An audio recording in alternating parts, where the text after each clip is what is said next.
Today, I want to address a crisis that's playing out in our country and, for that matter, around the world.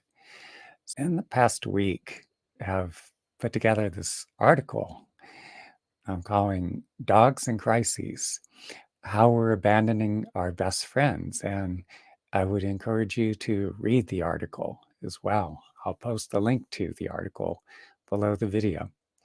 Or if you find it on my blog, you just look down below the video. For those of you who don't already know, I'm Ben Ufana.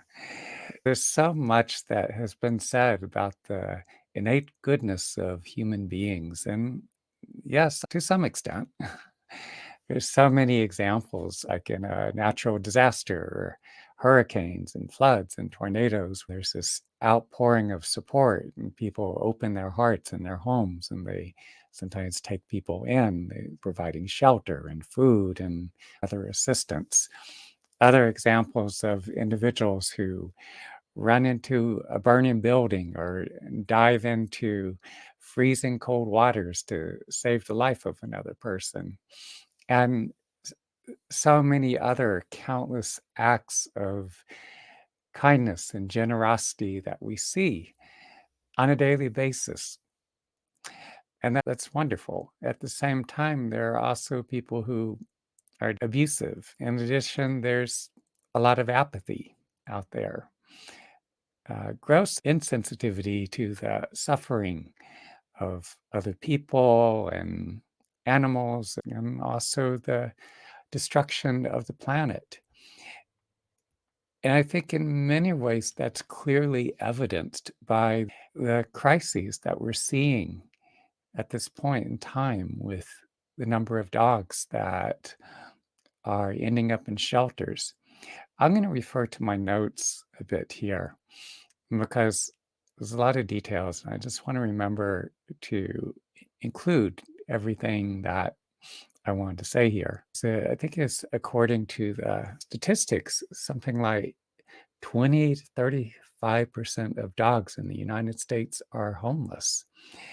And a large percentage of these dogs eventually find their way into shelters. They're picked up by dog catchers or whoever, however they end up in the shelters. According to these numbers that I'm seeing here, maybe about 670,000 dogs, and then about 860,000 cats each year are euthanized. For dogs, that amounts to an average of 1,835 dogs being euthanized per day. And for cats, that's 2,356. And that's just staggering. Pit bulls and pit bull mixes comprise a large percentage of the dog population that end up in these shelters. Unfortunately, because of the stereotypes of pit bulls as being violent and aggressive dogs, and yes, some are, but those who are usually become that way because they were conditioned to be so. Unfortunately, a very high percentage of pit bulls end up being euthanized. And a lot of that is also the fault of the media. If the clickbaity, if it bleeds, it leads media, that anytime there's an incident involving a pit bull and someone gets attacked, they just sensationalize it. I've interacted with so many pit bulls over the years, and I find that the vast majority of them are very sweet, very kind, loving, playful, and affectionate dogs. But because of the stereotype, many of them are sadly put down. A big part of the problem is the overpopulation of dogs. That's why we're having such crises here. And much of that stems from the fact that so many people who are preferring designer pups, designer dogs. And so anytime you go to a breeder, these individuals are raising dogs to produce pups to sell, and it's a very lucrative business. Akita Inus are ranging from something like 800 to 4,500. Dachshunds let's see, 1,500 to 2,000. I knew someone who got one for, I think, about 900 a few years ago. And Labradoodles, how much are they? I think about 1,500 to 3,000. I could be wrong on the numbers, but all these puppies that are being bred, they're going for exorbitant exorbitant amounts of money. I mean, when I was growing up, you could easily go in the paper and you could find all these breeds of puppies, and a lot of times they weren't asking anything for them. You just show up and sure, here's your dog. I mean, I guess you spend a little time checking, holding the puppies and deciding which one, but they were giving them away in those days. And even worse is that you have these puppy mills or puppy farms. These commercial breeders are producing mass amounts of dogs, which they market through these chain pet stores. And unfortunately, the puppies that they're not able to move, they just dump them in shelters. And so, whether you're seeking out your dog through a breeder or through a puppy mill, and they're producing so many litters of puppies, and that's contributing to the overpopulation of dogs throughout the country, and I assume many other countries throughout the world. And even a lot of these designer dogs now, I read something like, I think around 25% of dogs in shelters now are purebreds.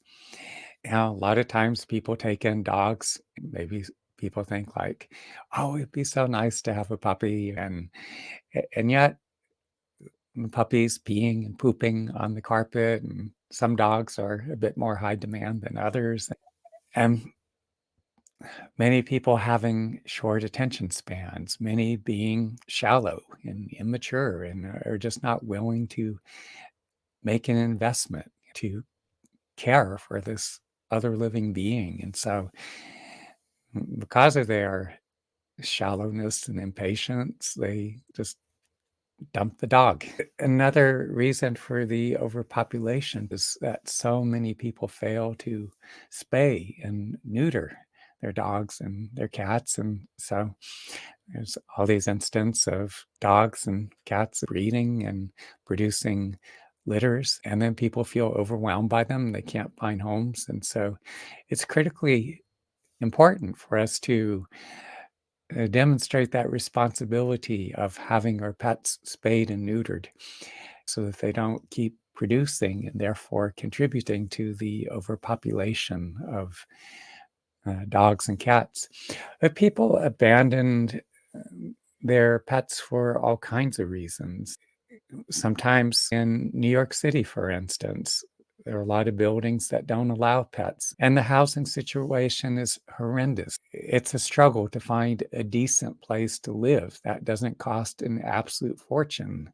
And maybe you do find a good arrangement, but then a landlord jacks the rent up like hundreds or 1,000 or more dollars per month. And or some other circumstance where you find yourself having to move.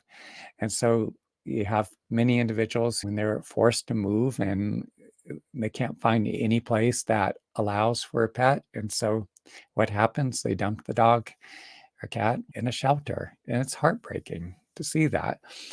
Uh, People are dumping dogs because of inflation, greedflation. A lot of these corporations after the pandemic took advantage of the situation, and you hear recordings of these shareholder meetings. It's like, well, how much can we get away with? And despite the fact that they're generating record profits, they just keep jacking the prices up. And so we go into the supermarket and a lot of food items are up 30, 40, 50, or sometimes they've doubled in price. Again, a lot of people are just irresponsible. They lack empathy. They lack compassion. And so maybe that short attention span, they thought the dog was cute. And then after a while, they grow bored and they dump the dog in a shelter. Other reasons, sometimes situations I hear of someone becoming seriously ill and they end up in a hospital and no one's there to care for the dog. Someone becoming comatose, the pet parent literally dying, and so then the dog or cat ends up in a shelter. I've seen dogs dumped out on the road, and I physically wanted to punch the person for it. I mean, it's just heartbreaking seeing a little puppy to just discarded out of a car. Other instances, people tie a dog up outside of the store and they just leave the dog. And that's why I said, yes, on one hand, there's that goodness of the human spirit, but there are also a lot of people who don't have that innate goodness about them. Dogs are these incredibly sensitive, highly intelligent beings. They have an innocence about them akin to that of a young child. You know, for me, just having dogs around, caring for dogs, I feel like I'm caring for a toddler or 2 or 3-year-old sometimes, but they're much less demanding. They're easier to keep clean, and you don't have to buy clothes for them, and it's a lot cheaper to feed them, and they're much lower maintenance for the most part.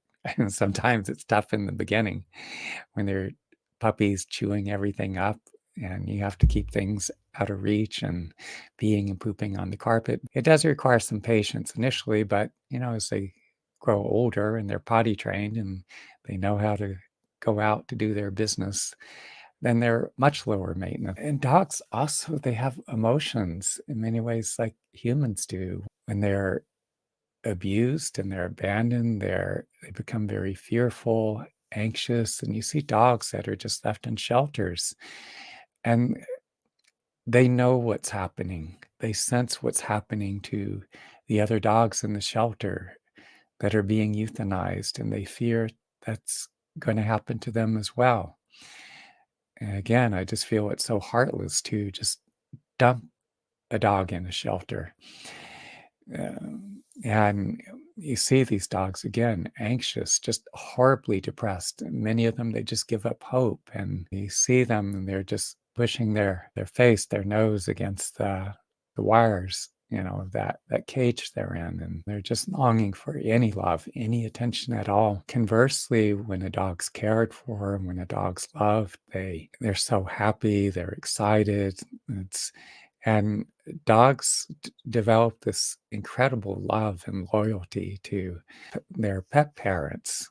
Just the other day, I saw a video of some of the Ukrainian soldiers that are fighting on the front lines. And when they return home, their dogs are just overcome with excitement, the elation of seeing their person again. And it's just so moving.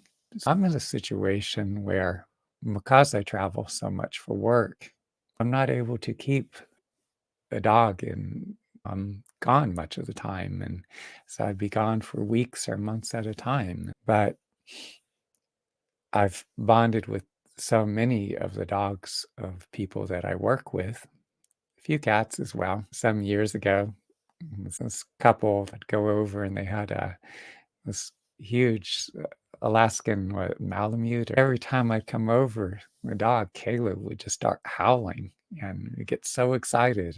And the friends, he's saying like, wow, she doesn't do this for anyone else. But a lot of dogs get super attached to me. My mom and her then husband, who's since passed away, they took in a stray schnauzer. And Prince, sadly, he died after a few years. And my mom was heartbroken. And so her then husband suggested that they go get another schnauzer. So they looked in the newspaper, and they found one through a breeder. And Murphy passed away about 5 years ago now. He and I became super close. I mean, there was like such an extraordinary bond between he and I. But it was also very painful for me and for him as well, because the fact that I travel so much for work and I could only get back to see him at certain times of the year, and I'd spend as much time as I could with him, but he needed a lot more love and attention, especially being in New York City too, a good bit of the time. It was very difficult because I was hoping to partner up with someone so that when I was on the road, that there would be someone there for him and I could take him and keep him myself. But i- in New York City, it could be extraordinarily difficult.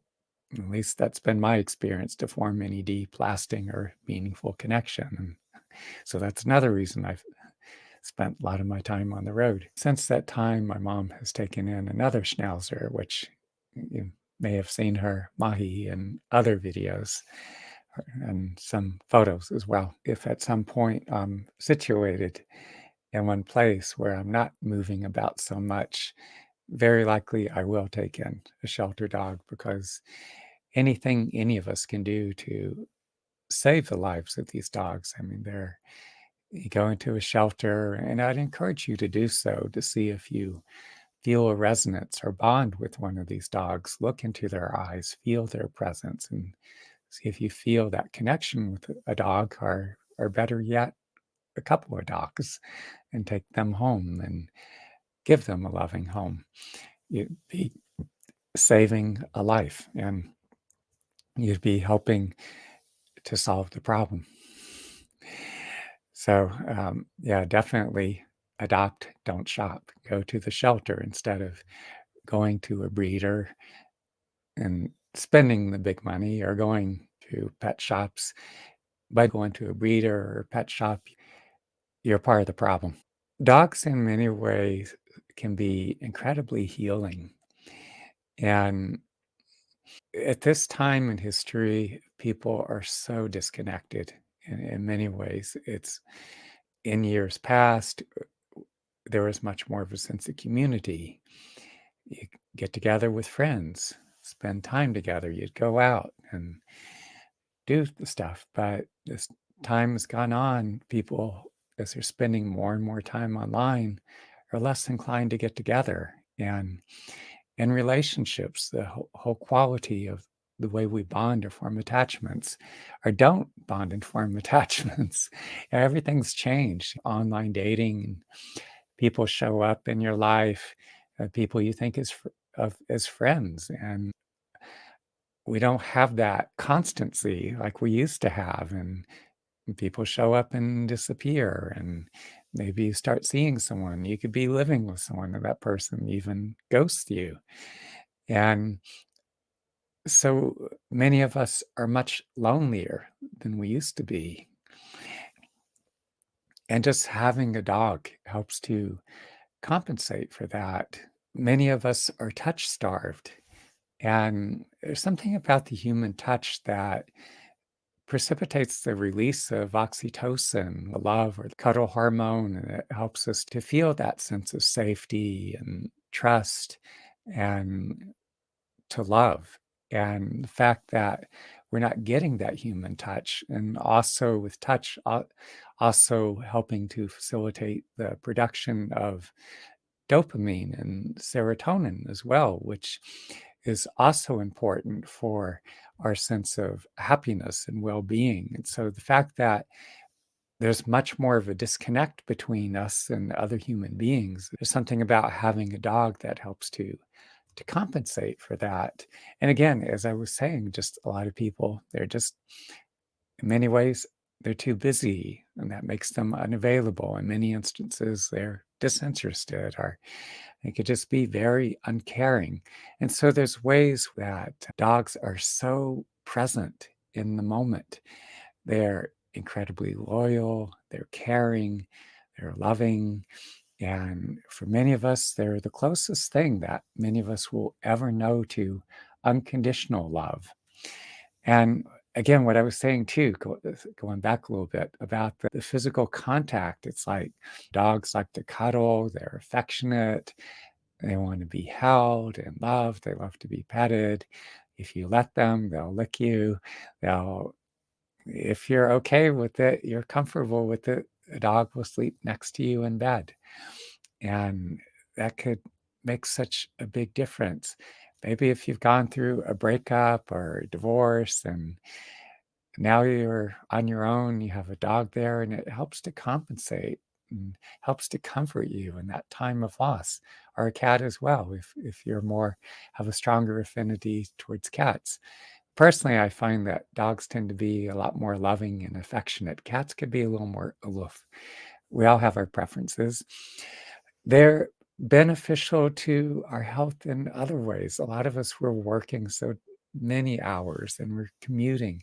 The dog brings out that childlike parts of you, gets you to play. I've spent so many hours just playing with my mom's dogs and dogs of people that I work with, and I'll chase them around the house or the apartment and play all kinds of other games with them. They just love the attention. And so, again, just the way they bring out that childlike part of us and they get us to engage.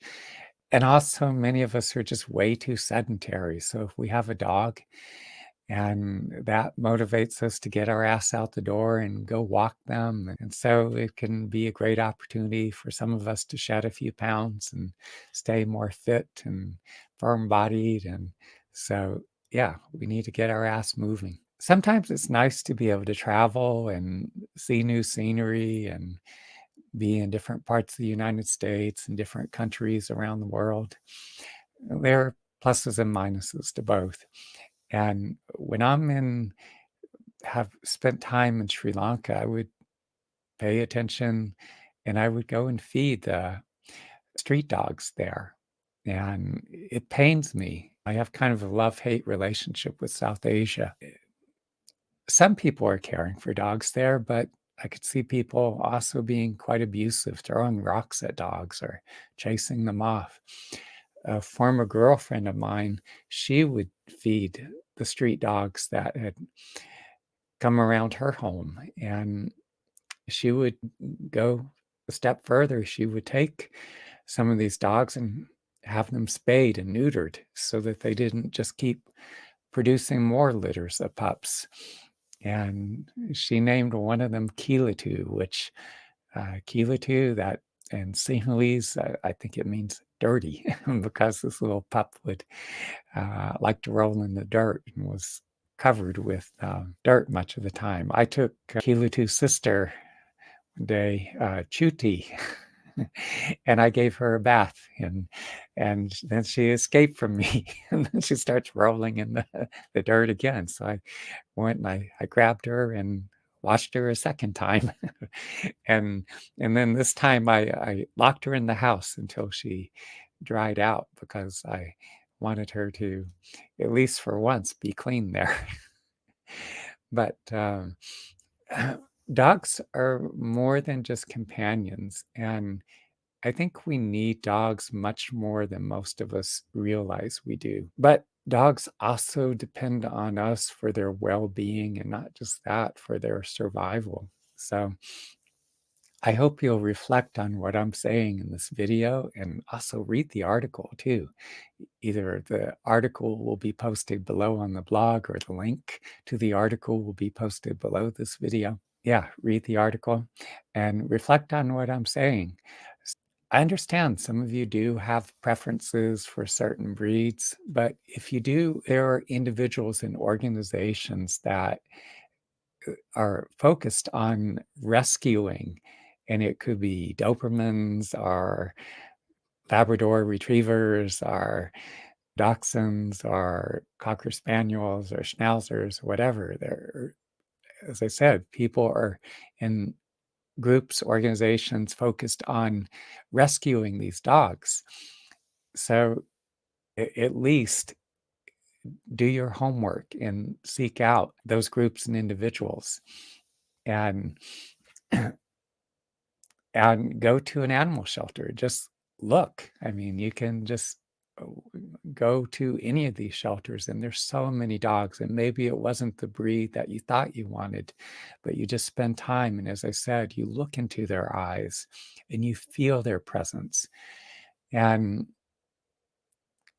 if you feel that resonance, you feel your heart open, you bond with one of these or more of these dogs, take them home. You just make a profound difference. You could very well be saving the life of one of these dogs, or maybe more dogs if you have a really big heart. I know there are many more individuals who are much more knowledgeable about rescuing dogs than I am, those who are on the front lines, who are actually doing the work, who are probably, uh, again, more knowledgeable, more articulate. But hey, if this helps to save the life of even one dog, it'd be well worth it. So please give serious consideration to what I'm saying. Thank you.